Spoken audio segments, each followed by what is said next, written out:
Je vous souhaite la belle journée. Tout mon amour, plein de force, plein de lumière pour chacun de vous.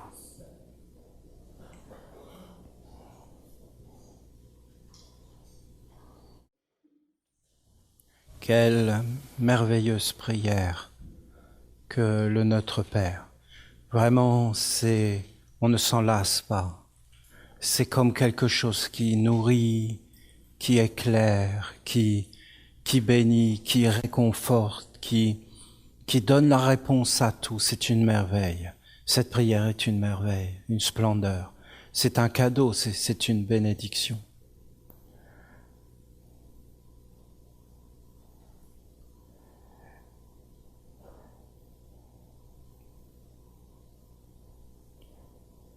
Si j'ouvre mon œil et que je regarde,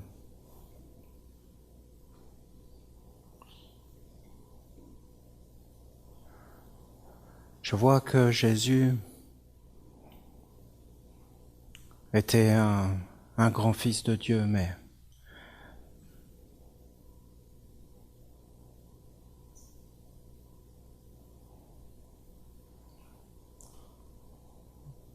c'est très difficile.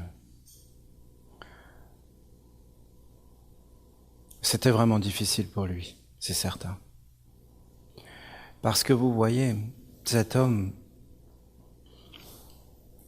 il avait une vision supérieure de la vie.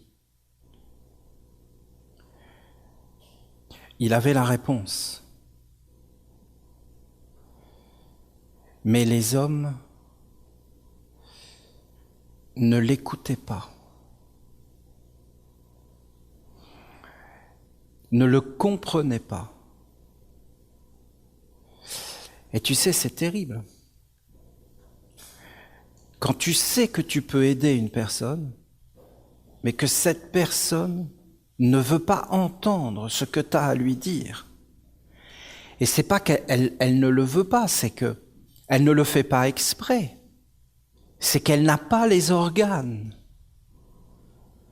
Elle ne peut pas entendre parce qu'elle n'a pas les organes. Là, vous avez Jésus. Jésus, c'était un fils de Dieu. C'est-à-dire que Jésus, il avait son corps et il était uni avec le Père. Et la parole que je vous ai interprétée hier, je ne sais pas si vous la connaissiez, on n'a pas l'habitude de l'entendre. Il faut 2 témoins. Je suis à moi-même mon propre témoin. C'est dans les évangiles, ce n'est pas des paroles qu'on sort d'un chapeau. C'est écrit dans les livres sacrés des chrétiens. Je suis à moi-même mon propre témoin. Je suis moi. Celui qui témoigne de moi est le Père. Jésus avait vécu après la mort. Seul un être qui a vécu après la mort peut dire de telles paroles. Car c'est justement quand tu es mort que tu te vois. Et que tu te vois avec tout ton être. Et c'est la grande prise de conscience. Et après, tu vois qui tu as servi dans ta vie. C'est-à-dire qui était réellement ton père. Qui était ton père. Et là, tu le vois réellement. Ou tu le vois pas parce que l'illusion est grande. Regardez certaines paroles qu'il a dit, comme par exemple, vous avez désiré me voir. Et voilà que je me manifeste à vous dans la chair. C'est-à-dire, vous m'avez prié, vous avez cherché la lumière, vous avez voulu avoir des réponses à vos questions. Et voilà que je viens dans un corps au milieu de vous et que je vous donne les réponses. Mais vous êtes ivres. Être ivre, ça veut dire être enfermé, être pris dans des mondes, dans des illusions, dans des concepts, dans des imaginations. Ça veut dire ne pas être éveillé, ne pas être conscient. Vous êtes ivre. Quand vous aurez cuvé votre vin, vous vous éveillerez. Mais il sera trop tard. Est-ce qu'il est trop tard des fois? Oui. Oui, il est trop tard. Une occasion qui n'est pas saisie, elle ne se reproduira pas forcément. Il y a des choses dans la vie qui sont récurrentes et qui reviennent sans arrêt, c'est cyclique. Sans arrêt, ça revient te visiter. Et tant que tu n'as pas eu le comportement juste, la réponse juste, l'attitude juste, la conscience juste, le regard juste et tout de juste, cette chose revient vers toi et revient vers toi et revient vers toi. Et puis il y a des choses et des mondes qui ne viennent qu'une fois dans ta vie. Ils viennent te visiter, tu n'es pas prêt, ils s'en vont, ils reviennent plus jamais. Dans une vie, ils reviendront dans une autre vie, mais une autre vie, voyons, c'est vraiment abstrait. Par exemple, la sagesse. Croyez pas que la sagesse vient si souvent que ça dans la vie des hommes, c'est très très rare. La sagesse, c'est une bénédiction, c'est une grandeur. La sagesse, c'est une perfection. La sagesse, c'est Dieu lui-même. La sagesse, si elle vient dans ta vie, c'est que c'est la perfection, c'est que c'est Dieu. Si la sagesse fait sa demeure en toi, mais ça y est, tu es sur un grand chemin parce que tu vas devenir un sage, tu vas avoir le recul, tu vas tout comprendre, tu vas savoir ce que tu dois faire, ce que tu ne dois pas faire, quand est-ce que tu dois parler, quand est-ce que tu ne dois pas parler. Je peux vous garantir qu'un être comme Jésus, qui était avec des gens tout autour de lui, il fallait qu'il ait une extraordinaire sagesse. La sagesse était à l'intérieur de lui. Quand la sagesse est venue dans la vie de Jésus, Jésus était prêt pour la sagesse. Vous savez, la sagesse se présente à notre porte, elle frappe. Est-ce qu'on est prêt à l'entendre? Parce que la sagesse va nous demander de nous transformer. Regardez Jésus. Père, est-ce que cette coupe peut passer sans que je la boive? Que ta volonté soit faite et non la mienne. Il connaissait la volonté du Père. Il savait ce que le Père voulait. Il connaissait la volonté des arbres, la volonté des fleurs, la volonté des pierres, la volonté de l'eau, pourquoi l'eau coule. Il savait pas simplement les faits à l'extérieur, il savait l'âme de ces choses, il savait l'intelligence et l'origine, il savait le commencement et la fin. Il savait pourquoi il y avait de l'eau, quelle était l'origine de l'eau, à quoi servait l'eau et où elle allait, et qu'est-ce que faisaient tous ces mondes. Et dans tous les mondes, il était là-dedans. Et si vous regardez le premier psaume de l'archange Michael, la première parole qu'il nous a dit, l'archange Michael, vis dans l'éternité, vis dans le présent. Et dans ce présent, il y a la totalité des mondes.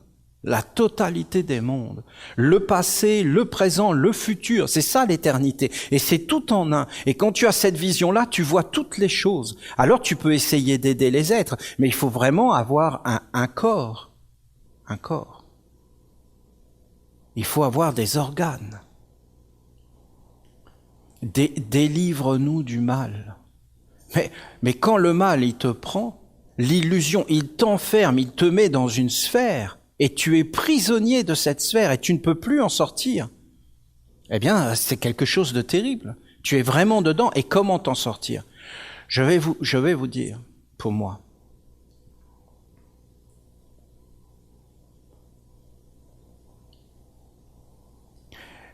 aussi loin que remonte la conscience des humains, la mémoire des humains, nous n'avons aucun exemple du royaume de Dieu.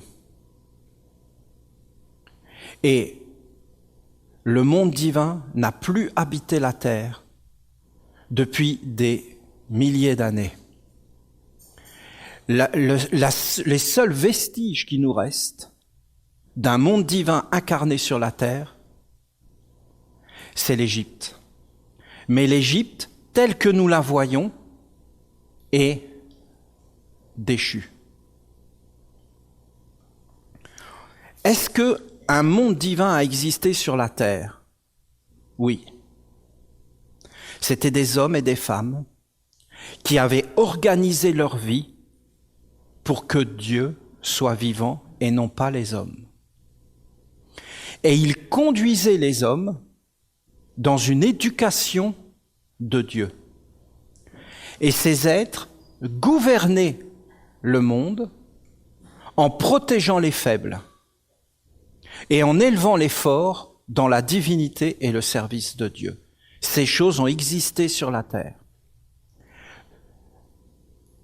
Après, les hommes ont pris ce savoir et en ont fait le monde des hommes. Et ils ont évacué Dieu, même s'ils parlaient de Dieu. Ce n'était plus Dieu. C'était, en fin de compte, des concepts, des imaginations. Et les hommes étaient dans des ombres. Et les hommes ont fait des ombres de Dieu. Des ombres de Dieu. Mais ils n'étaient plus eux-mêmes des serviteurs. Mais ils étaient, en fin de compte, quelque part, des voleurs. C'est-à-dire qu'ils prenaient pour donner à un monde qui n'est pas Dieu. Mais ils n'étaient pas au service de faire grandir Dieu. Ils étaient au service de faire grandir les ombres et le monde des illusions et des mensonges. Parce que maintenant, on est pétri de ça. Et on n'a presque aucun moyen de s'en sortir. Aucun. Je vous le montre, de toutes les façons que vous voulez. Olivier, la faim dans le monde, qu'il y ait des enfants qui meurent de faim, est-ce que c'est juste? Oui. Est-ce que c'est bien? D'une certaine façon, d'un certain point de vue, c'est pas bien, mais c'est juste. Est-ce que c'est injuste? Oui, c'est injuste.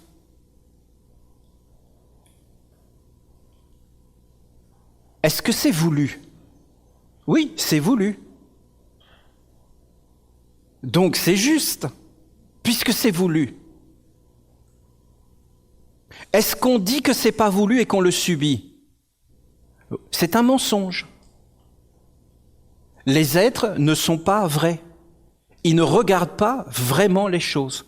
Apprendre à regarder les choses telles qu'elles sont et pas telles qu'on voudrait qu'elles soient. Ah, je ne veux pas de famine dans le monde, mais je fais tout pour qu'il y ait la famine dans le monde et je donne toute ma force à ceux qui promotionnent la famine dans le monde. Oui, mais je subis tout ça parce que comment je peux faire? C'est tellement puissant. Et tu dois t'éveiller individuellement et trouver la sérénité, la paix et ton cadre. Et après, tu dois agir dans la vie. Alors ça, c'est quelque chose de grand, la famine dans le monde. Mais allez, prenez ça à n'importe quel niveau. Et vous allez voir comment les êtres sont enfermés dans des mondes. Qu'est-ce que c'était le royaume de Dieu sur la terre quand ça existait? C'était des mondes où, en fin de compte, on éveillait certains hommes pour en faire des instruments et des organes d'un monde supérieur.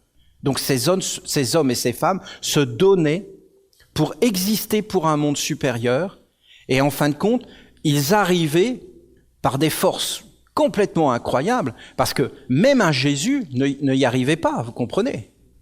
Il n'a pas réussi à transformer les êtres et à les éveiller réellement, parce que les êtres étaient enfermés dans leur bulle, et ils ne le voyaient pas.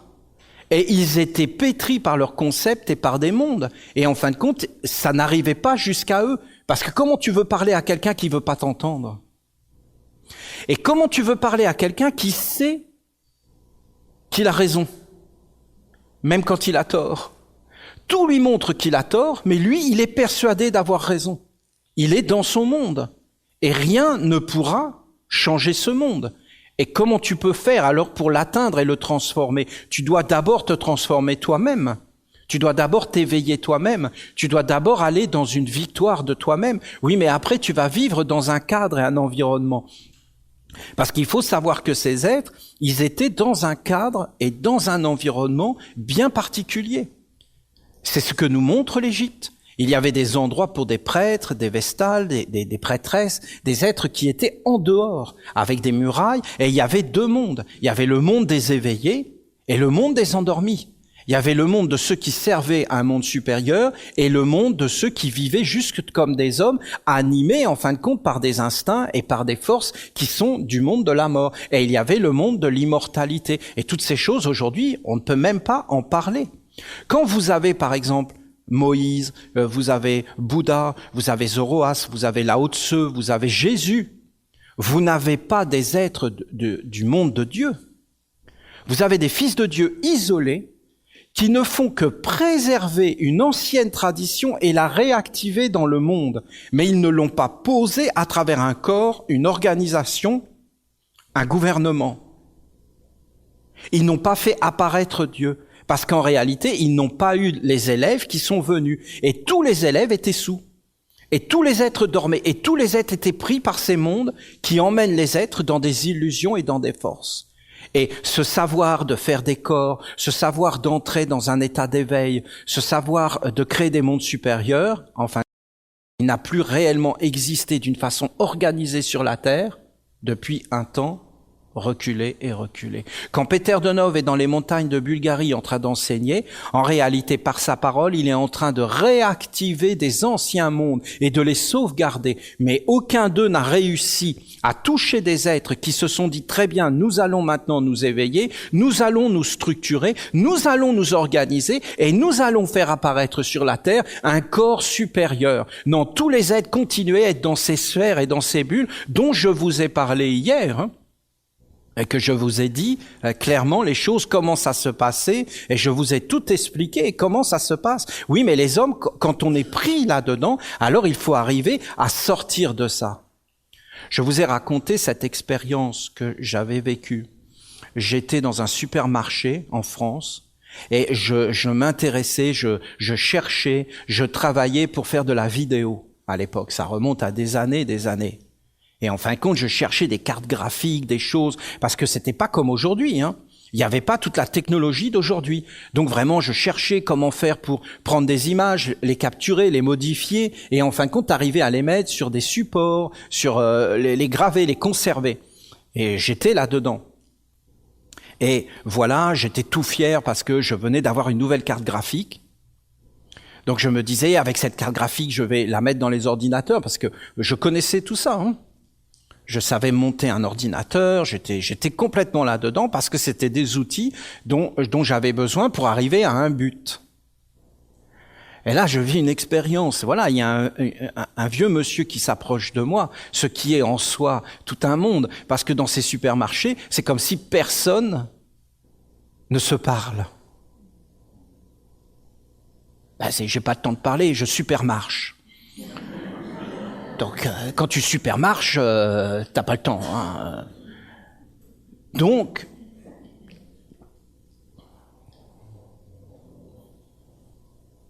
oui, c'est d'ailleurs tout un monde, hein, ces supermarchés. Hein. Bon, on va pas rentrer là-dedans. Il me dit, vous vous intéressez à la vidéo, à la capture vidéo? Ben, je lui dis oui. Il me dit, voilà, moi je suis ingénieur, j'ai travaillé toute ma vie là-dedans. Écoute, je te dis, tu vois, la carte que tu viens acheter, ça marche pas.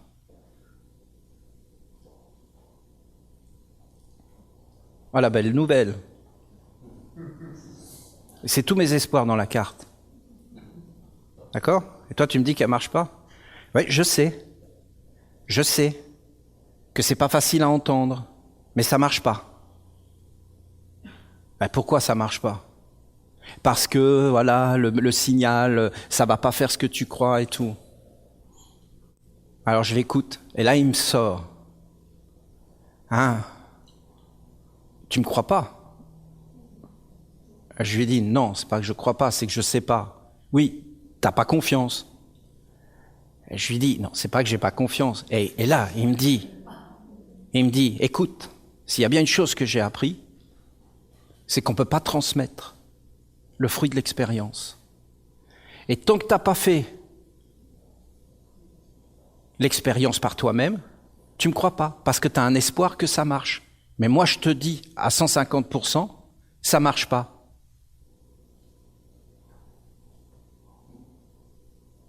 Alors va le rapporter au magasin. Parce que là, tu vas perdre ton argent. J'ai hésité à venir te parler. Mais en fin de compte, je suis venu.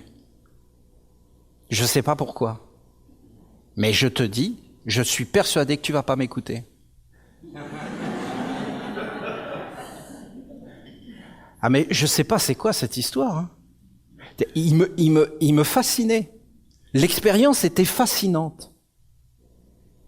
Ça devenait concret là. Tu fais quoi, Olivier? Alors je lui ai dit, bon, je suis persuadé que tu as raison, mais je m'en fous. Parce que j'ai 10 jours pour l'essayer, donc je vais aller l'essayer. Et si ça marche pas, je vais la ramener et je perds aucun argent. Voilà. J'ai trouvé une astuce. On met tous nos espoirs dans quelque chose. Si ça marche pas, on est perdu, on ne sait pas comment faire. Donc on veut que ça marche. Mais la vérité est la vérité. Et on doit s'éveiller dans ce qui est, et pas dans ce que nous voudrions.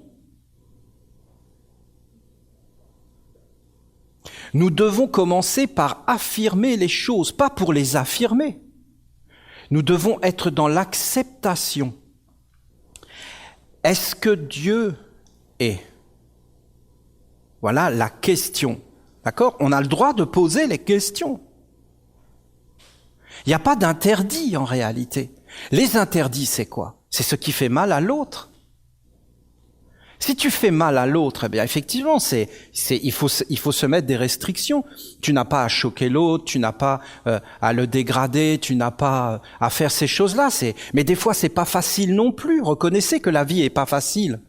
Oh, j'avais vu un reportage à la télé. Oh, mais écoutez, j'étais mais presque par terre tellement je riais. C'était un reportage, on nous en a fait plein. C'était sur l'homosexualité parce qu'en fin de compte. Voilà, l'homosexualité, il fallait la vendre.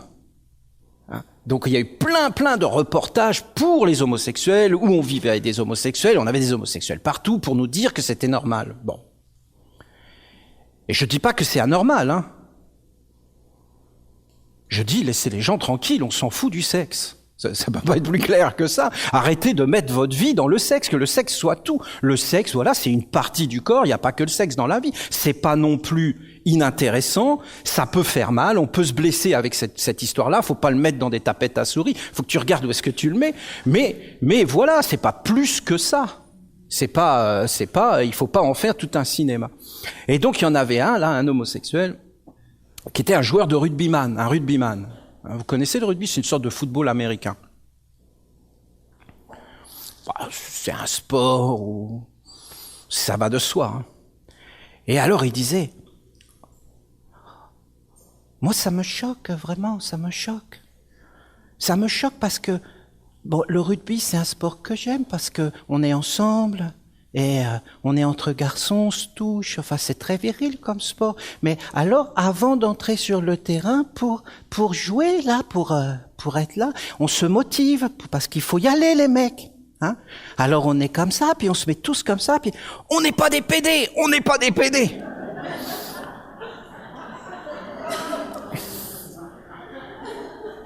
Ah mais vraiment ça me choque, je vois pas le rapport.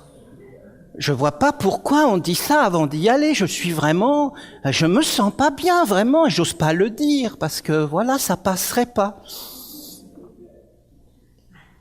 C'était marrant, non? Vous trouvez pas? Ah, mais c'est pas évident. Parce qu'on va dire quoi? On va dire on est des PD les mecs, on y va maintenant. Oui, mais après dans la mêlée, toi reste, mets-toi de l'autre côté là.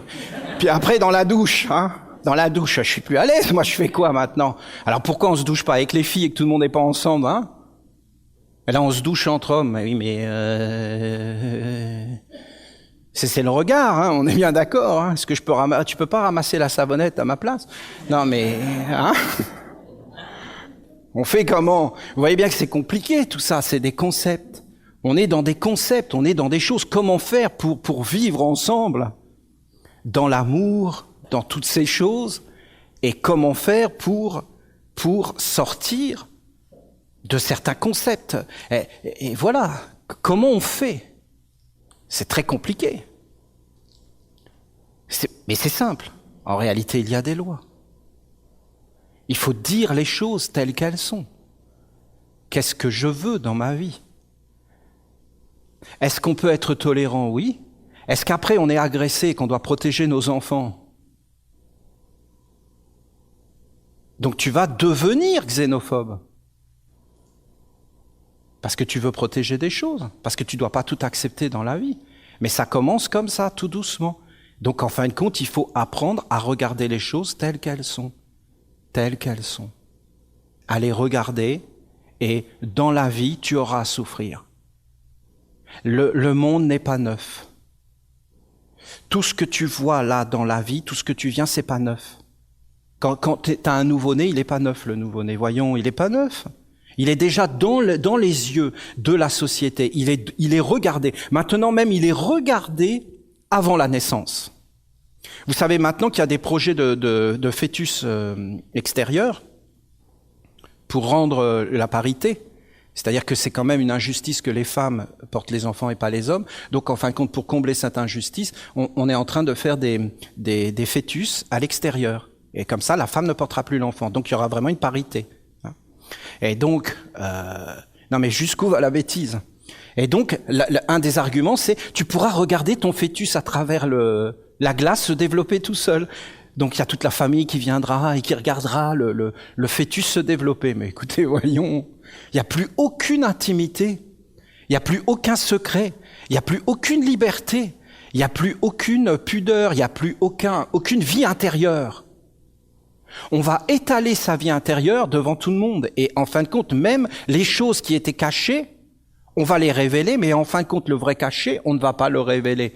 Alors, il y a tout un monde qui vient comme cela pour comme nous dire qu'on n'est pas neuf, et qu'il y a déjà les yeux qui sont posés sur toi, et qu'il y a déjà les désirs, et qu'il y a déjà les êtres qui viennent et les héredités, et qu'il y a déjà les ombres qui ont été enfantées. Comment on reconnaît un état de droit et de fils de la lumière? On reconnaît un état de droit et de fils de la lumière où on respecte les lois de Dieu. Et en fin de compte, les lois de Dieu sont le bien commun, c'est-à-dire qu'il n'y a pas d'exclusion. Ce sont des lois d'amour de l'autre, de compréhension, de sagesse et de vivre ensemble. Parce que s'il y a une chose qui est dans la nature, c'est qu'on vit ensemble dans la nature. La nature est un système où on vit ensemble. Mais quand vous regardez bien, elle n'engendre pas d'ombre. La nature n'engendre pas d'ombre. La nature n'engendre pas de pollution. Quand tu as un arbre, il est un arbre. Quand tu as une pierre, il est une pierre. Quand tu as un animal, il est un animal. Quand tu as un homme, tu ne sais pas ce qu'il y a devant toi. Tu ne sais vraiment pas ce qu'il y a devant toi. L'homme te dit « je t'aime » le matin, il te déteste le soir. L'homme a des grands principes philosophiques et il agit à l'opposé de tous ces principes philosophiques. L'homme dit des choses en étant convaincu et il fait le contraire. C'est l'homme. Pourquoi? Parce que la faiblesse de l'homme, c'est la pensée. Et regardez, nous n'avons pas maîtrisé cet organe. Nous n'avons pas maîtrisé ce monde à l'intérieur. Et quand nous venons en tant qu'hommes sur la terre, nous sommes avec des mondes qui viennent sur nous et qui, en fin de compte, vont déterminer notre vie. Et bien souvent, il n'y a qu'une seule façon de s'en sortir, c'est de se prendre une grosse claque. Et là, tu t'éveilles. Et là, en fin de compte, tu es désillusionné. Et là, tu te dis, bah oui, le monde est comme ça. Et là, tu commences à réfléchir. Et en fin de compte, les hommes évoluent énormément par la souffrance. Alors, il y a l'autre chemin qui est celui de l'étude, de la sagesse, du travail sur soi. Mais c'est réellement tout un chemin qui nécessite un cadre. Parce que je ne sais pas si vous avez essayé de faire passer un message à quelqu'un qui ne veut pas l'entendre. Comment vous amenez l'éveil? Comment vous faites pour amener l'éveil? Il faut d'abord que vous soyez comme dans une sagesse, parce que regardez ce qui va se passer, vous allez vous faire absorber. Et vous allez devenir négatif, vous, et c'est lui qui va vous entraîner à sa suite.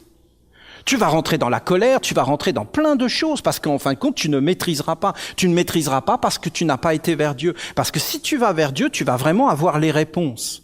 Et tu vois, tu ne dois pas perdre ta sérénité. Quelle est la volonté de Dieu? La volonté de Dieu, c'est que l'homme soit serein. La volonté de Dieu, c'est que l'homme soit dans le calme.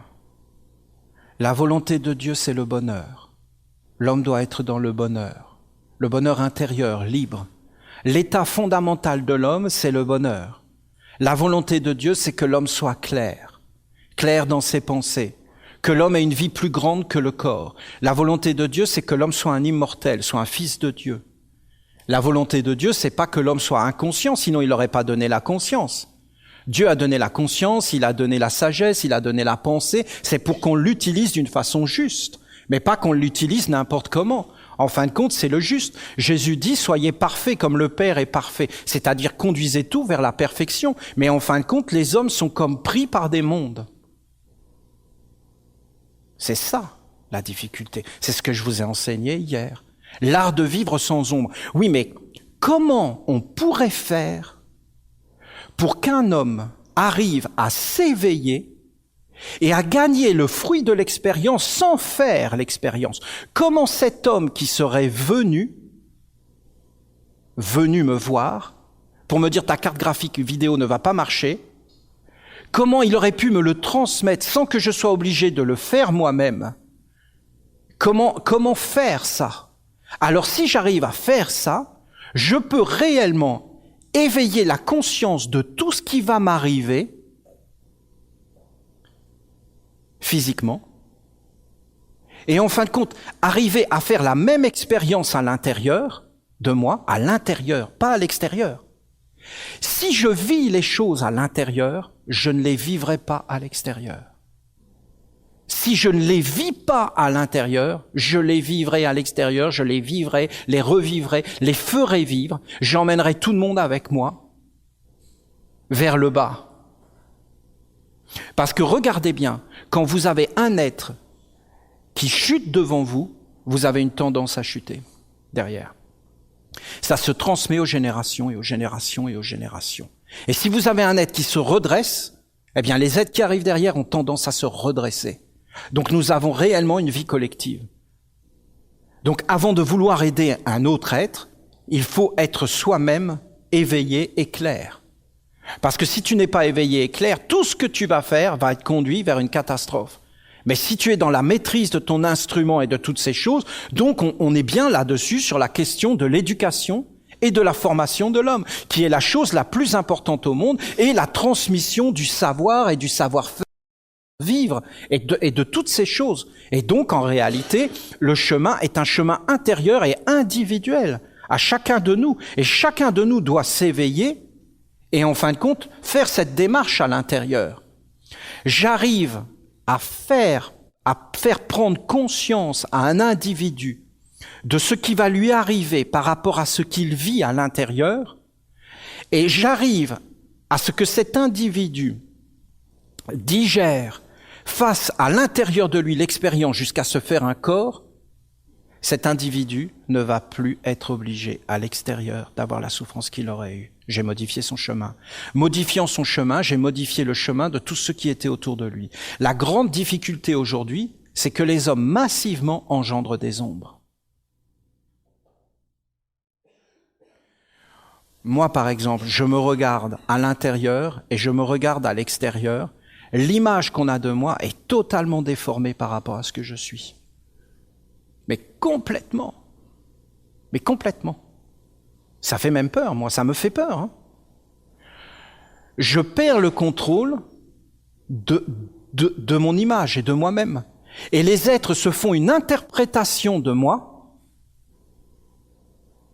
et ils m'enferment dans des mondes. Et quand je vais mourir, je serai plus là pour sans arrêt rectifier. Eh bien, ils vont dire, Manitara, c'était ça, mais même à mes enfants. Et même mes enfants, à la fin, vont avoir une image déformée de moi avec la masse qui est dite. On ne se voit pas les uns les autres tels que l'on est, parce qu'en fin de compte, il faut vraiment aller vers Dieu, c'est-à-dire aller vers la source, l'origine en soi, et là, tu peux voir les autres. Mais tant que tu ne t'es pas éveillé, tu ne peux même pas voir les autres qui sont autour de toi. Tu ne peux même pas les regarder. Tu n'es pas objectif. Tu n'es pas concret. Tu n'es pas clair. C'est donc un chemin intérieur.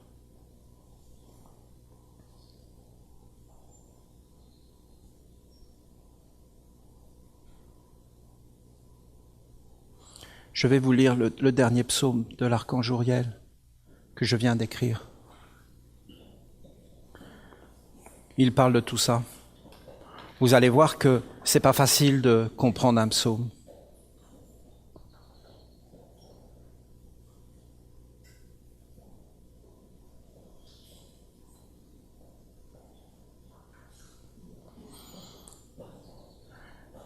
Chaque homme qui prend un corps sur la terre est porteur d'un chemin et d'une mission. C'est-à-dire que nous avons tous une œuvre à accomplir. Tous.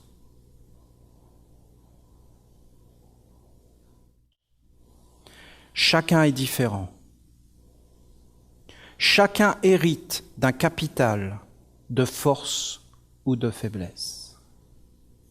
La première chose que tu dois faire, c'est de trouver ça. Quelle est ta force, quelle est ta faiblesse? Qui je suis? Qu'est-ce que je suis venu faire sur la terre? Comment tu peux le trouver? Tu peux le trouver par l'observation de toi. Tu arrêtes de vivre à l'extérieur et tu t'observes. Sans arrêt, tu t'observes. Telle personne me dit telle parole. Qu'est-ce que ça engendre en moi? Et tu te regardes.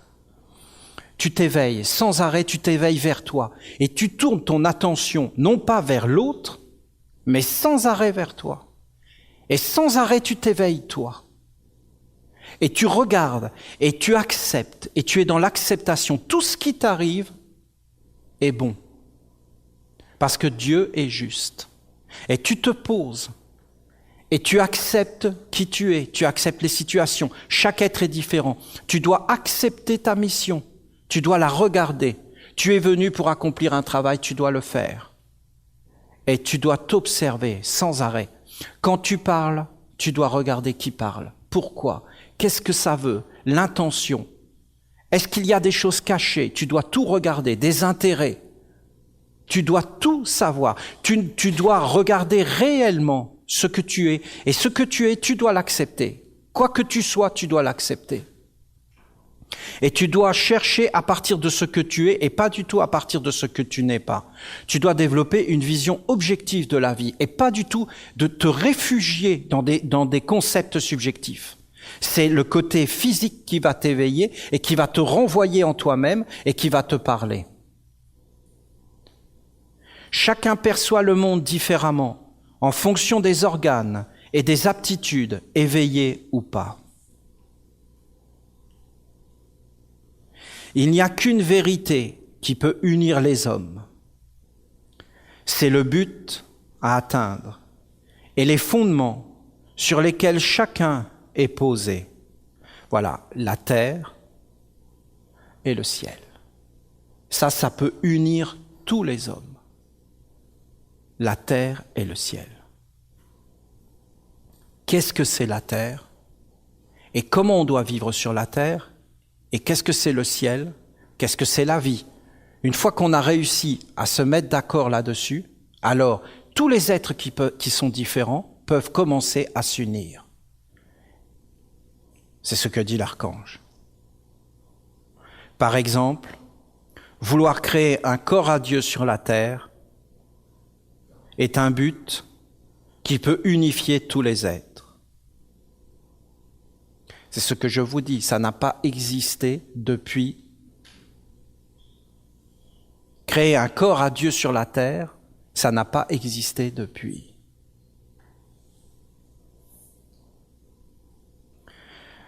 Maintenant, les chemins, les moyens seront nécessairement différents pour chacun.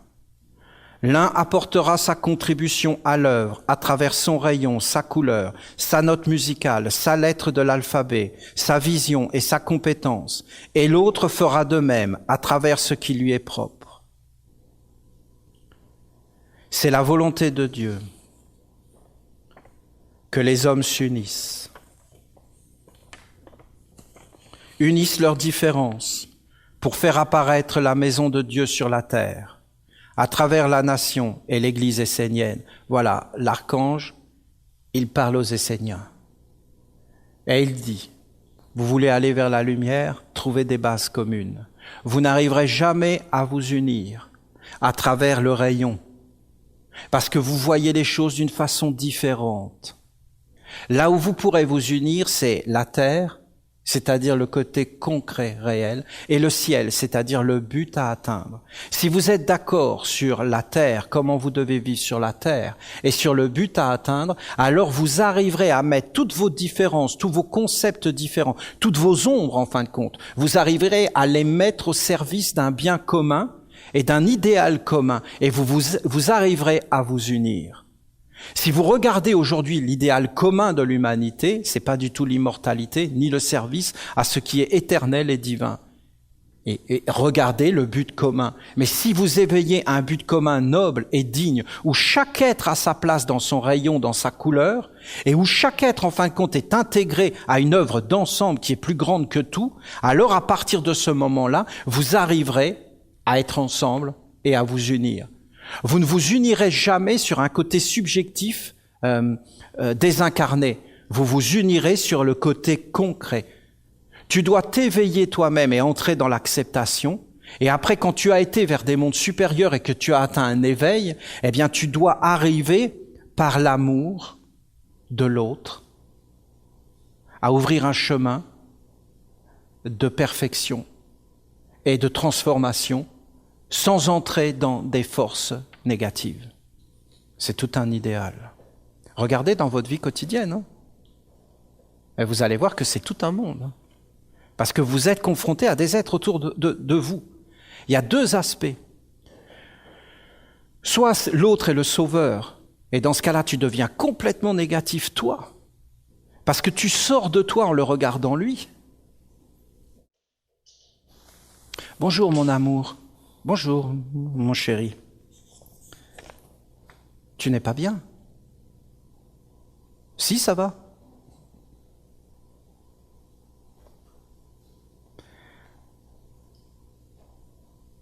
Je vois que tu n'es pas bien. Non, je t'assure, tout va bien.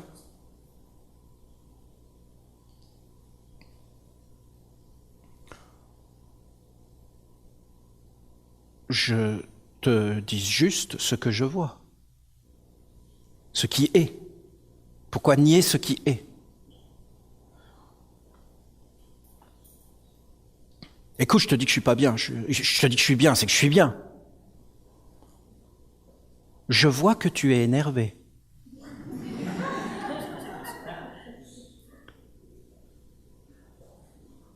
Mais non, je suis pas énervé, pourquoi tu dis ça?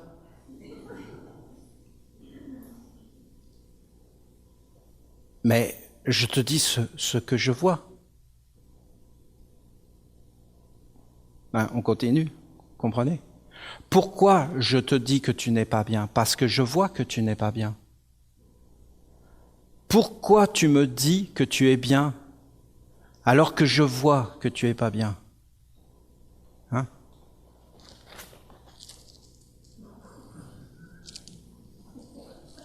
Hein? Ah, pardon? Ah non, ça va tout à fait. Non, je vais bien.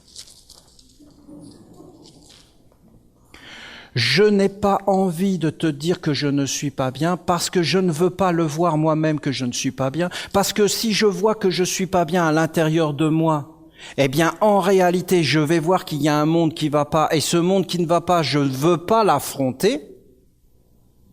Et toi, tu me dis que je suis pas bien parce que tu as besoin que je sois bien pour être bien.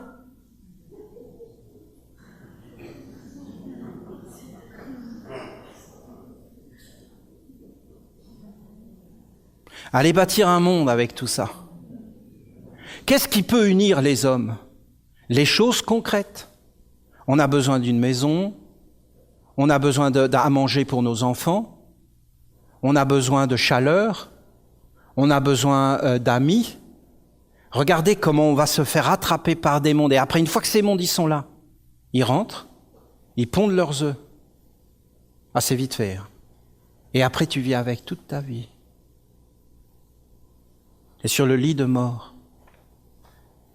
Mais Allah, j'ai quelque chose à te dire.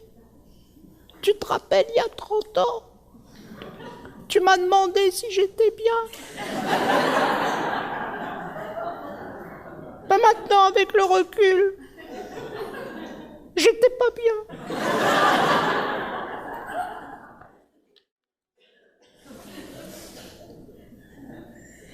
C'est terrible, hein? Vous trouvez pas ça terrible? Ah, quand je vous dis que c'est pas simple. Ah, quand je vous le dis. Donc tu dois être autonome et indépendant. Tu dois être ta femme et ton mari. Ta femme, c'est ton corps. Et ton mari, c'est ton esprit. Et que tu sois homme ou femme, ça n'a rien à voir avec le sexe. Le corps est féminin, l'esprit est masculin, et tu es les deux. Et tu dois être là-dedans. Et après, tu dois amener les êtres à la vérité, à exprimer les choses, à se dégager, à enlever toutes les culpabilités, parce que ce sont des êtres autour, à enlever tous les non-dits, à enlever toutes les choses, toutes les hérédités, tous les mondes qui viennent. Et en fin de compte, tous les êtres ont un travail à faire sur eux. Et s'ils ne le font pas, c'est les autres autour qui vont être malheureux. Parce qu'on ne va pas regarder l'autre. C'est pas la question de se regarder soi-même quand on regarde l'autre. C'est de dire, voilà, l'autre existe. L'autre a des besoins. L'autre, en fin de compte. Ça, c'est la deuxième. Qu'est-ce que je peux faire pour l'autre? Qu'est-ce que je peux faire pour Dieu? Ça, c'est avant tout. Dieu passe avant tout. Dieu est le premier. Jésus l'a dit, ne vous occupez pas des pauvres. D'accord? Il l'a dit. Les pauvres, c'est-à-dire ce qui est à l'extérieur. Et le riche, c'est-à-dire Dieu. Où est Dieu? À l'intérieur de toi. Il peut y avoir 10 000 Jésus sur la terre, du moment qu'il n'est pas à l'intérieur de toi, qu'est-ce que ça peut faire? Voyons, ça peut faire quoi? Tu as un être à adorer à l'extérieur de toi, et alors ça va faire quoi? Bien sûr, tu es sur un chemin. Parce que si tu aimes un être authentique et tu remets ta vie dans les mains d'un être authentique qui est vrai, qui est honnête, qui va te dire, ben oui, là par exemple, ça va pas. Oui, ça va pas. Je vais pas faire semblant. Je suis pas parfait. Et en fin de compte, je suis en chemin comme toi et j'apprends. On a le droit de temps en temps de pas être bien. On a le droit, mais on doit être conscient. On doit toujours être conscient de qu'est-ce que je vis, pourquoi je le vis, et on peut s'accorder des petits moments de colère et ainsi de suite. On a le droit, et il n'y a pas de problème. Mais en réalité, on n'est pas obligé d'être dans un moule. Mais on doit être éveillé et conscient. On doit être conscient. Et on ne doit pas simplement être conscient dans le corps et pour la vie du corps, mais on doit être conscient d'une vie supérieure. Je vous dis, est-ce que Dieu existe? C'est indéniable qu'une intelligence supérieure existe. Et ça doit être une base. Tu peux douter de tout dans la vie, mais tu peux pas douter qu'il y a une intelligence supérieure.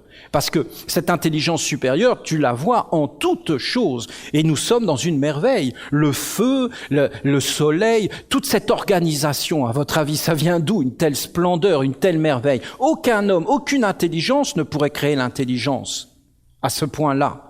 Alors donc, il y a une intelligence supérieure. Est-ce qu'une sagesse existe? Oui, il y a une sagesse. Est-ce qu'il y a un mystère grand? Oui, il y a un mystère. Donc tu te tiens dans ce monde sacré.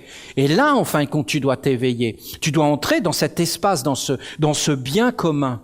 Est-ce qu'on doit bien vivre sur la terre? Oui. Est-ce qu'on doit avoir froid? Non. Est-ce qu'on doit souffrir sur la terre? Non. Mais on souffrira si on est bête. Si tu n'es pas avec l'intelligence, tu souffrira. C'est cette histoire du type qui se tape sur la tête avec un bout de bois. Mais pourquoi tu tapes sur la tête pour un bout de bois? Tu peux pas savoir. Tu peux pas savoir ce que ça fait quand ça s'arrête.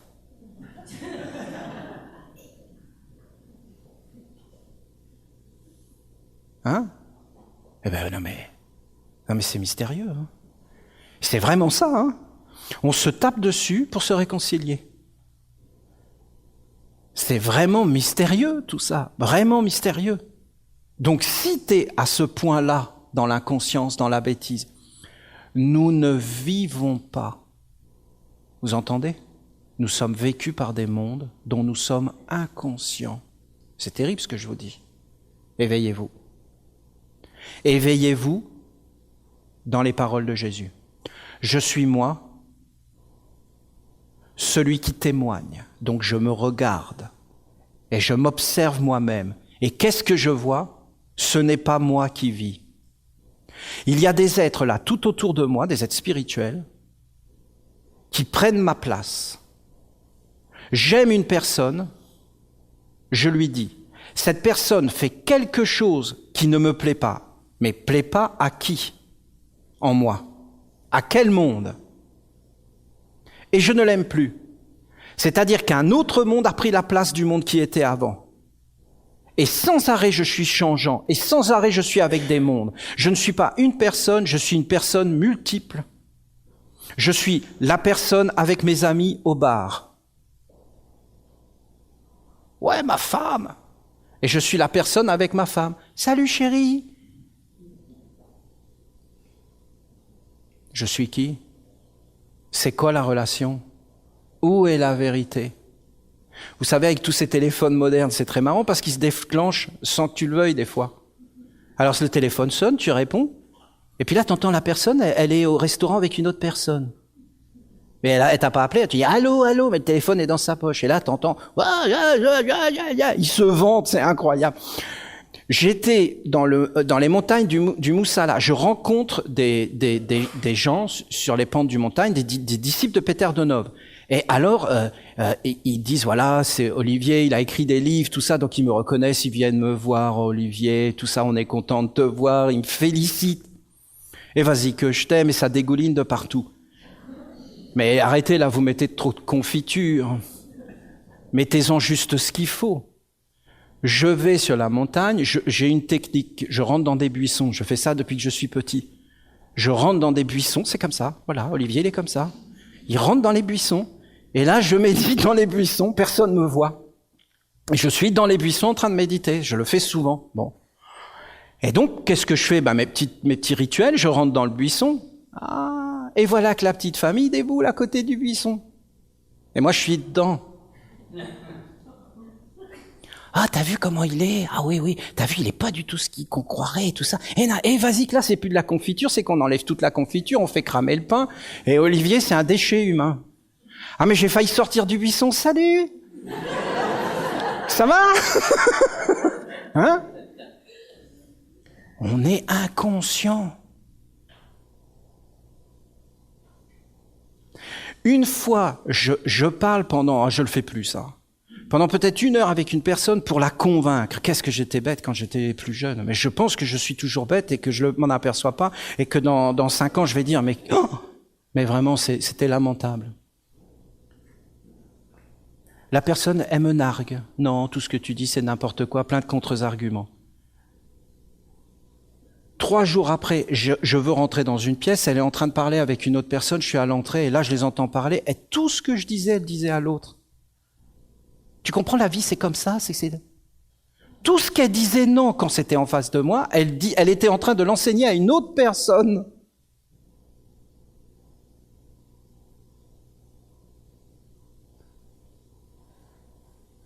Et s'éveiller, c'est très dur. Très, très dur. Tu dis à la personne, mais tu te rends compte ce que tu es en train de faire là? Elle va le nier. Elle va trouver des astuces pour le nier. On se cache à soi-même. On a plus confiance dans le mensonge que dans la vérité. On est persuadé qu'on peut se cacher. On est persuadé que personne ne nous voit. Tu dois éveiller la lumière et te regarder. Tu dois t'observer. Tu dois te regarder. Je vous donne encore une clé. Vous avez jamais regardé la télé, puis après vous éteignez la télé, et là vous voyez un écran noir. Là, vous vous dites, mais zut, il n'y avait rien. Et pourtant, vous étiez avec la personne. Et il n'y avait personne. Je regardais un film, Gladiator. Il faut aller le voir au cinéma. Il faut être devant un grand écran. Et là, tout le film, tout est organisé. Il y a un méchant qui est vraiment méchant, alors vraiment, mais tout est fait. C'est jamais comme ça réellement dans la vie. Et à la fin, le gentil, il tient le méchant, qui est en dessous comme ça. Et l'autre, il est avec son épée. Et là, toute la salle, tue-le, tue-le, tue-le. Arrête de faire ta chochotte. Vas-y, et tout le monde est là. Et là, tu t'éveilles. Tu t'éveilles. Et tu vois que tu es conditionné par des images, des exercices. Tu vas au cinéma, tu es dans l'émotion, tu es dans la peur. Et là, tu t'éveilles. Et tu dis, ce ne sont que des images. Et tu vas voir à quel point tout ton organisme rentre dans la situation, s'identifie au personnage. Sortez d'un cinéma, regardez, marchez avec les gens dans la rue, vous allez voir, ils commandent tout. C'est comme si c'était leur propre vie. Moi, j'aurais fait ça. Moi, j'ai vraiment pas compris, je suis pas du tout d'accord avec lui. Non, mais tout est faux. Et bien souvent dans la vie, c'est pareil. Si tu t'éveilles, tu verras que c'est du cinéma. C'est du cinéma. Et toi, tu es avec des émotions, des sensations pour des choses qui n'ont aucun intérêt. Tu t'éveilles. C'est des exercices. Tu t'éveilles sans arrêt. Tu sors et tu retournes vers toi. Et tu t'éveilles. Et tu regardes et tu observes. Et tu vas vers un monde supérieur. Et en fin de compte, tu regardes les mondes, les ombres. Tu regardes les êtres que tu engendres. Parce que tout ça, par contre, c'est réel. Tout ce que tu fais, c'est réel. Et en fin de compte, ça va agir. Ça va s'inscrire et ça va se transmettre aux générations futures et ainsi de suite.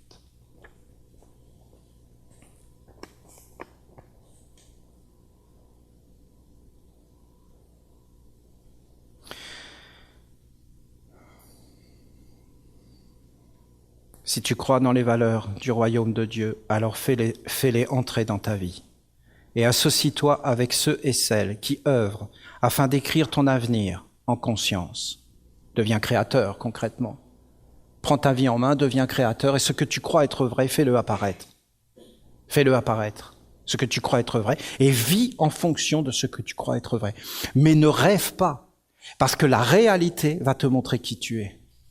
C'est-à-dire que si tu as des oppositions, c'est pour te montrer qui tu es. S'il y a des êtres qui résistent, si ça se passe pas comme tu veux, c'est parce que quelque part tu dois retourner à l'intérieur de toi et regarder, est-ce que je suis clair? Est-ce que je fais les choses vraiment? Est-ce que j'attends de l'autre qu'il me dise oui ou non et qu'il m'ouvre la porte? Ou est-ce que c'est moi qui détermine mon chemin et ma vie? Tu n'es pas bien? Si, je suis bien. Ça y est, le processus s'est enclenché. Je suis dépendant de la réponse. Donc de la personne.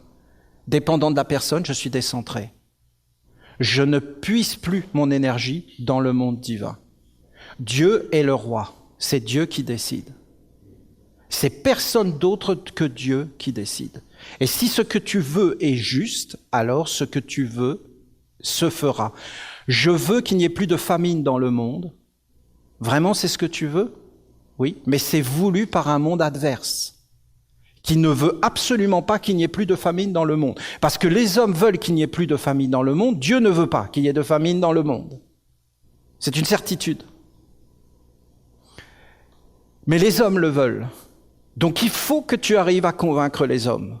Et ce n'est pas du tout des œuvres d'aller donner à manger à une personne. Non, non. Il faut que tu remontes vers la source, d'abord en toi. Il faut que tu sois clair en toi. Et quand tu seras clair en toi, tu auras les réponses à tous les êtres qui sont à l'extérieur de toi. Et tu vas conquérir des êtres et les amener dans ton monde. Si tu veux réellement ça, alors c'est comme ça qu'il faut faire. Si tu l'as voulu avec l'accord de Dieu, ça prendra 1000 ans, 10 000 ans, mais ça marchera. Si tu ne le veux pas, si personne ne le veut, ça restera comme c'est.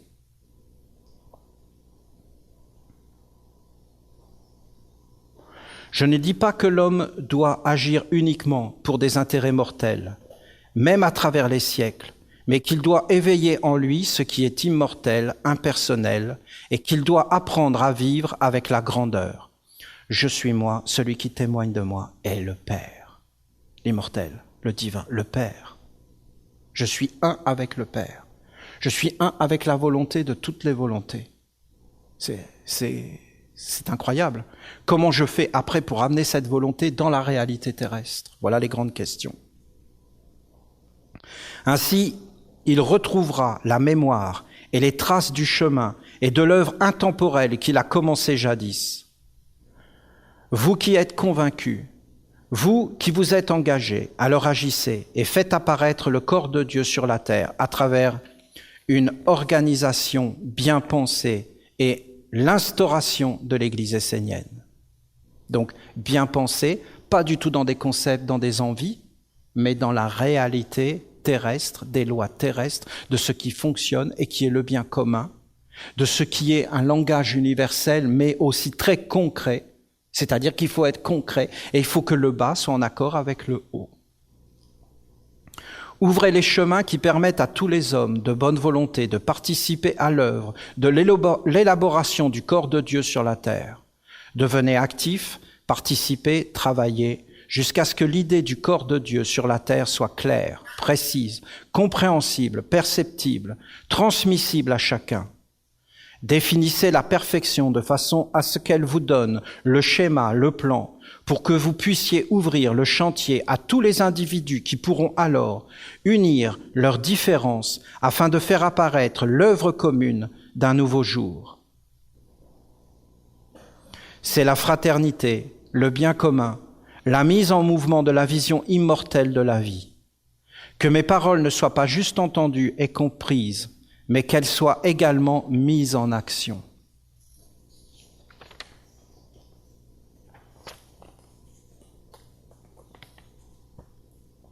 Père Auriel, que veux-tu dire exactement? Que veux-tu que les hommes engagés accomplissent? Je dis que l'œuvre de la nation essénienne et de l'Église doit être définie dans sa structure, son organisation, ses fonctions et ses moyens d'action.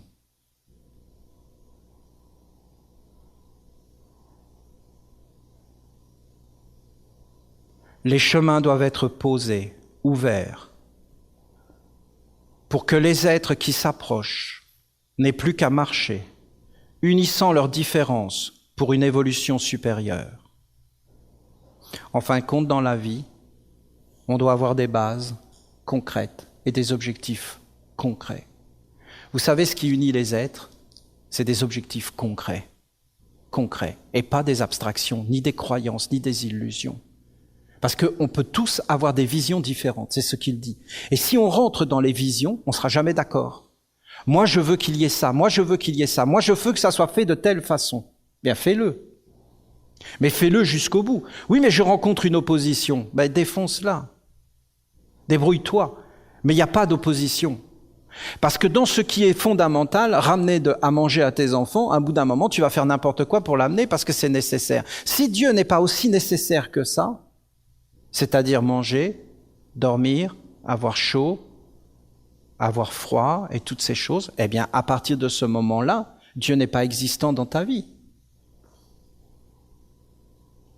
Comment vous expliquer? Regardez les humains, comment ils sont. J'ai été déçu par Dieu. Je renonce à la religion. Dieu m'a profondément déçu. Ce n'est pas clair. Ah chérie, la facture d'EDF, de l'électricité, vient d'augmenter. Ah bon? Ah oui, mais c'est beaucoup. Et en plus, il y a une note, nous nous excusons d'avoir irradié en Afrique 300 000 personnes, mais c'était besoin de la cause et ça nous a permis de réduire notre facture. Qu'est-ce qu'on fait? On continue à s'abonner? Ben oui. Non, c'est pas ça. On va pas vivre sans électricité. Hein?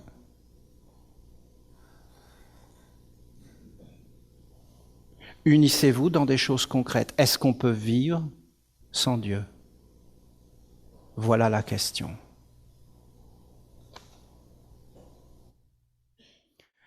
Vous voyez, je vais faire mes courses.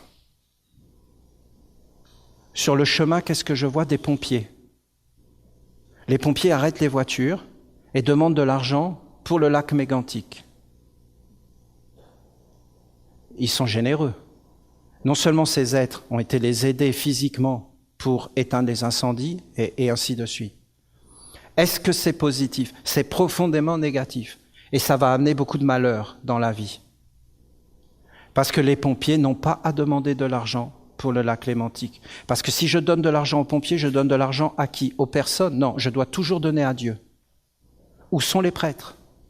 Et pourquoi les prêtres ne sont pas sur la route en train de demander de l'argent au nom de Dieu pour donner cet argent au nom de Dieu et pour que ça soit Dieu qui protège et personne d'autre? Si ce n'est plus Dieu qui protège, je peux vous garantir que l'argent est maudit. Tu dois donner l'argent pour Dieu. C'est Dieu qui doit te donner l'argent et personne d'autre. Et tu dois vivre avec Dieu. Et tu dois pas être dépendant d'un autre être que Dieu. Parce que si tu es dépendant d'un autre être que Dieu, plus ces choses. Alors à partir de ce moment-là, le malheur arrive dans notre vie. Parce qu'on reçoit de l'argent, mais en même temps qu'on reçoit de l'argent, on reçoit un monde qui est derrière. Et en acceptant l'argent, on accepte le monde qui est derrière. Vous comprenez? Quand vous avez eu le tsunami au Sri Lanka et toutes ces choses, l'Inde a été touchée. Qu'est-ce qu'a fait le gouvernement de l'Inde? Il a dit, nous refusons l'argent des dons qui nous sont donnés par l'Europe, par l'Amérique. Et tout le monde a dit, mais pourquoi il refuse l'argent? Mais cet homme était un sage. Nous n'avons pas besoin de votre charité mal placée. Donnez l'argent à nos dieux pour que nos dieux redistribuent l'argent et que ça soit nos dieux qui nous protègent. Et ni vos dieux, ni vous, oui, nous vous protégeons. Mais vous comprenez qu'il y a des lois. Et que dans la vie, il y a des lois. Et qu'en fin de compte, t'acceptes des cadeaux, mais qu'en réalité, ce sont des cadeaux empoisonnés, et t'acceptes toute la vie qu'il y a derrière. Et que bien souvent, dans la vie, t'as des épreuves, et qu'en fin de compte, on vient te voir pour t'apporter la solution, mais en fin de compte, la solution, c'est pour te prendre tout. C'est pour te prendre tout ton trésor. C'est terrible, hein? Tu dois avoir des bases solides. Tu dois organiser ta vie. La religion est ce qui est sacré et ce qui doit nous protéger. L'œuvre de la nation doit être définie clairement. Les chemins doivent être posés. Ne commencez pas un travail que vous ne terminerez pas. Tout ce que vous initiez doit être conduit jusqu'à l'aboutissement. Ne partez pas dans tous les sens pour montrer aux hommes que la nation essénienne est riche d'idées, d'organisation ou de pouvoir d'action. Apprenez à intégrer tous les aspects de l'œuvre dans l'intelligence et la vision d'ensemble. Définissez les choses clairement et posez-les sur la terre d'une façon organisée et structurée. Que le bien commun soit votre inspiration et qu'à travers l'œuvre, tous les hommes puissent trouver un chemin de salut et d'action positive, libératrice. Soyez conscients que vous êtes les pionniers qui préparent le futur. Un être doit naître de la nation essénienne afin de prononcer les paroles qui éveillent et conduisent les hommes dans l'œuvre de la lumière et de l'action. Je vous dis, arrêtez ce que vous êtes en train de faire. Arrêtez de vous perdre en essayant de trouver des solutions, en vous inspirant de l'intelligence du monde des hommes.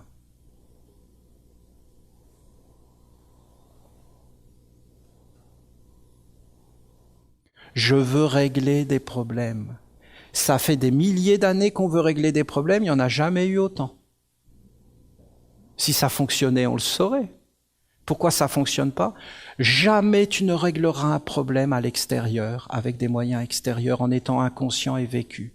Tu régleras les problèmes uniquement en allant vers l'intérieur, en éveillant par l'observation de toi la connaissance de qui tu es, de ton être essentiel et immortel. Et quand tu auras éveillé l'immortel en toi, c'est-à-dire la divinité, et que tu la verras à travers tout et qu'elle te parlera de l'intérieur, et que tu seras prêt à l'intérieur, et que tu seras dans la volonté de Dieu qui veut que tu sois calme, serein, que tu n'engendres pas d'ombre, eh bien, à partir de ce moment-là, les problèmes se résoudront d'eux-mêmes à l'extérieur. Parce que les vrais problèmes sont enfantés perpétuellement par notre ignorance, par notre capacité créatrice qui engendre sans arrêt les problèmes, même quand nous voulons les résoudre.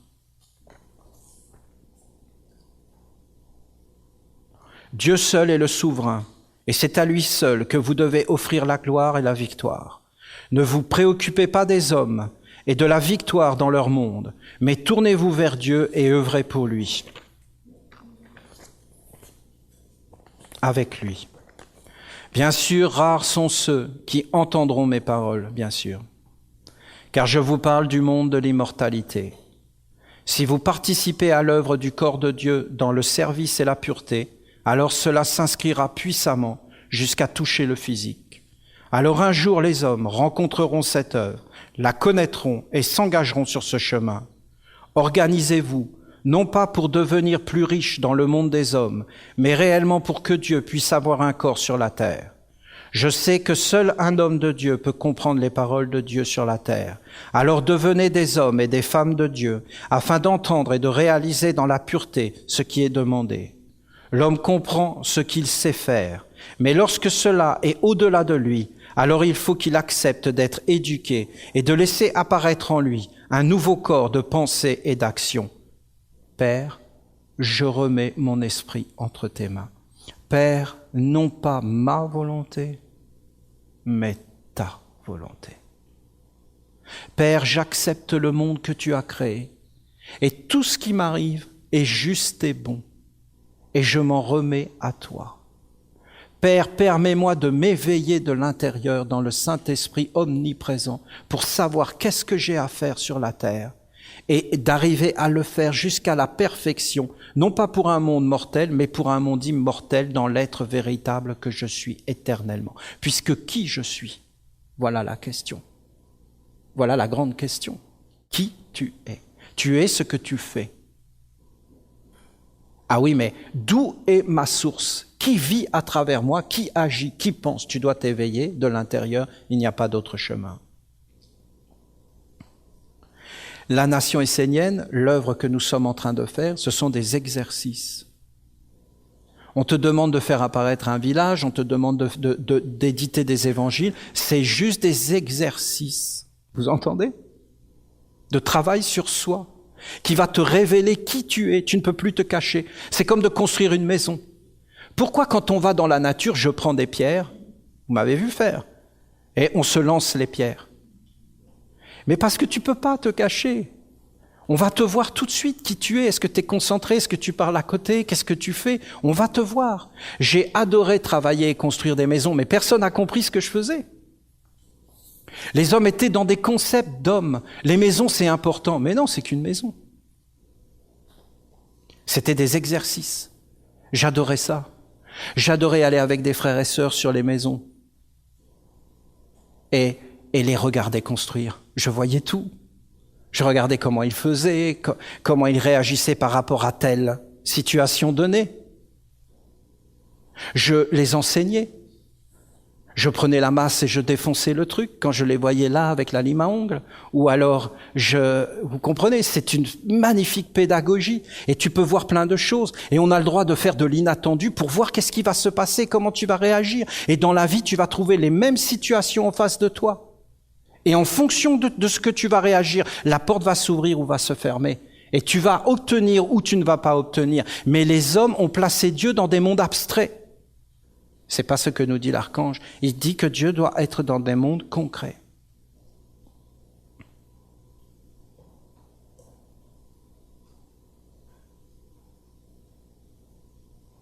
Abandonnez vos anciens corps et devenez des hommes de Dieu afin de réaliser l'œuvre de Dieu. Pensez uniquement à Dieu, donnez-vous à lui et faites en sorte qu'il soit satisfait de vos œuvres. Ainsi, la nouvelle religion essénienne deviendra la religion éternelle et immortelle qui est destinée à ouvrir un nouveau chemin pour l'humanité. Le monde divin est avec vous dans l'alliance, mais une partie doit être faite par vous. Pour cela, elle doit être comprise dans la clarté et mise en œuvre avec Dieu et non pas avec le Dieu des hommes. C'est à méditer. On peut très bien lire un tel psaume, mais avec toutes les conférences que je vous ai faites avant. Je ne suis pas devant vous en train de vous dire que c'est facile.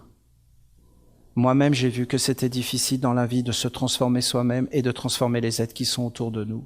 J'ai vu que quand des êtres étaient pris par des mondes, tu ne pouvais pas les enlever, quoi que tu leur dises. Si une personne n'a pas décidé d'écouter, tu peux lui dire tout ce que tu veux. Jamais ça n'entrera.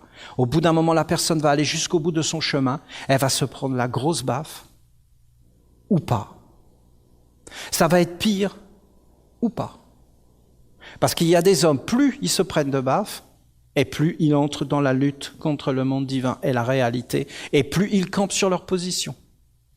Ça s'appelle l'orgueil. Et ils cèdent rien du tout. Et il y a des êtres qui entrent et qui commencent à s'éveiller. Après, est-ce que c'est difficile? Oui, parce que c'est comme traverser un abîme. Tu dois faire des choses que tu ne sais pas faire. On ne te demandera pas de faire ce que tu sais faire. On te demandera d'aller là où tu penses qu'il n'y a rien. Regardez la parole de Jésus. Je vous montrerai ce qui n'est pas entré dans la tête de l'homme, ce qui n'est pas monté dans son cœur. Je vous montrerai ce que vous ne connaissez pas, que vous n'avez jamais imaginé.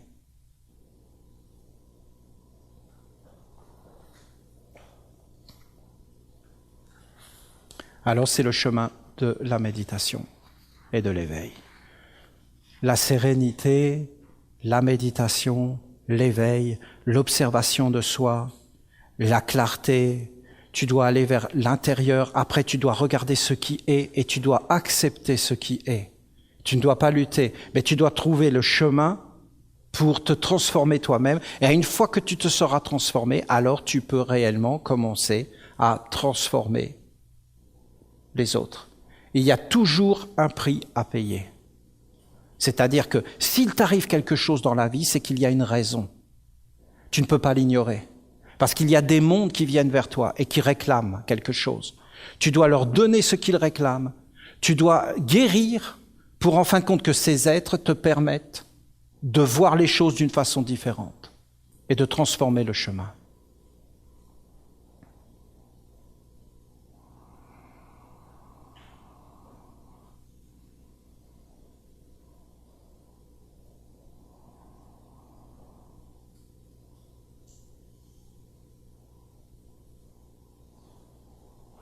Quel bonheur hier dans ce mariage,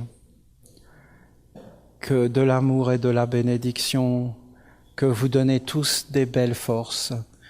Faites ainsi, ne vous laissez pas prendre par les mauvaises visions, par les critiques, et éveillez-vous sans arrêt. Amenez une vision sereine, laissez les autres libres, acceptez les autres tels qu'ils sont. Si vous pouvez vous associer avec eux, alors associez-vous. Trouvons l'endroit où toutes nos différences peuvent être mises dans une force dynamique, positive et créatrice qui améliore notre vie. Vous savez, dans la vie, il y a des êtres, ils doivent vivre ensemble. Eh bien, ils arrivent à s'unir malgré leur opposition quand ça devient concret. Trouvons le lieu qui devient concret pour nous unir. Bâtissons le temple des rites d'expiation. C'est concret, ça, non? Bâtissons-le. Unissons-nous pour bâtir ce temple. Et après, pratiquons les rites d'expiation. Je peux vous dire que c'est une merveille. Mes pieds, ma semence, ma digestion. Pratiquons. Pratiquons-les seuls. Pratiquons-les en groupe avec des vestales, avec des prêtres qui nous bénissent en même temps que nous pratiquons. Et après, on s'éveille. Vous allez voir la carapace, vous allez voir la force, vous allez voir la lumière, vous allez voir les êtres qui vont vous apprécier, vous allez voir les attitudes qui vont se transformer. Mais si on n'a pas un temple, on est faible. Si on a un temple concret réalisé, ça veut dire que les paroles que je vous ai prononcées, maintenant vous en avez fait un corps concret et tous les êtres peuvent le voir et avoir un chemin. On a fait la pyramide. Jacques a travaillé comme il travaille, c'est-à-dire il a changé tout le paysage. C'est Jacques, ça. Vous le mettez dans un endroit, Jacques passe et vous reconnaissez plus l'endroit quand vous repassez. Donc, en fin de compte, il a fait cet endroit. Il est prêt à tout changer. Il me parlait encore il y a quelques jours, je vais élever ça de 3-4 mètres. Là, je vais changer ça. Là, la colline qui est là, je vais la mettre là. Bon. Donc, mettons une statue de Gabriel en haut de la pyramide.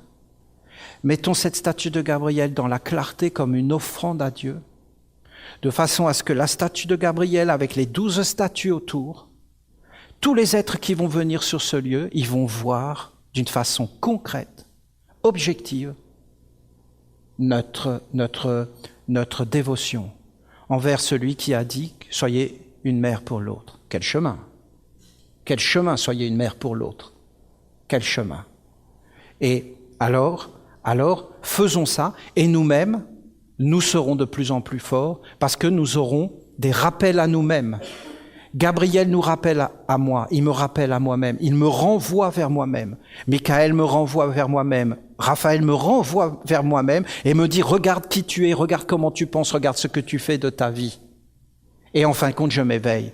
Et il me demande de faire un corps, mais de faire un corps à qui? Mais en fin de compte, à Dieu, en conscience et en participant ensemble. Nous devons trouver le moyen d'avoir une base solide dans nos vies pour que tous les Esséniens qui portent un ange puisse être intégré d'une façon active et participer à l'œuvre activement par n'importe quel moyen, dans une entente commune et claire, comme une famille qui décide d'aller sur tel chemin, qui décide de construire telle maison pour vivre. Nous devons construire notre vie pour vivre en Essénien la totalité de notre vie. Et il ne doit y avoir aucun blocage, aucune confusion entre nous. Il faut trouver un lieu où c'est parfait, bien pensé et structuré. C'est ça que dit Lacan, je résume. Et alors, toutes nos différences et tout ce que je vous ai enseigné sur les ombres, tout cela s'en ira dans l'œuvre. Non? C'est pas vrai tout ça? Rappelez-vous, avant, quand il fallait aller chercher l'eau, quand il fallait aller chercher le bois, et après tout nous a été donné, eh bien les familles se sont brisées. Les enfants ont perdu leur force. Ah, je ramène des bonnes notes à la maison. Oui, et alors? Ah, je ramène du bois à la maison. Je ramène de l'eau à la maison. C'est le bien commun. C'est une famille. On est ensemble. Tout le monde fait sa part. Je suis fier de participer. On nous donne des choses, on nous met une vie parfaite et puis en fin de compte on perd tout.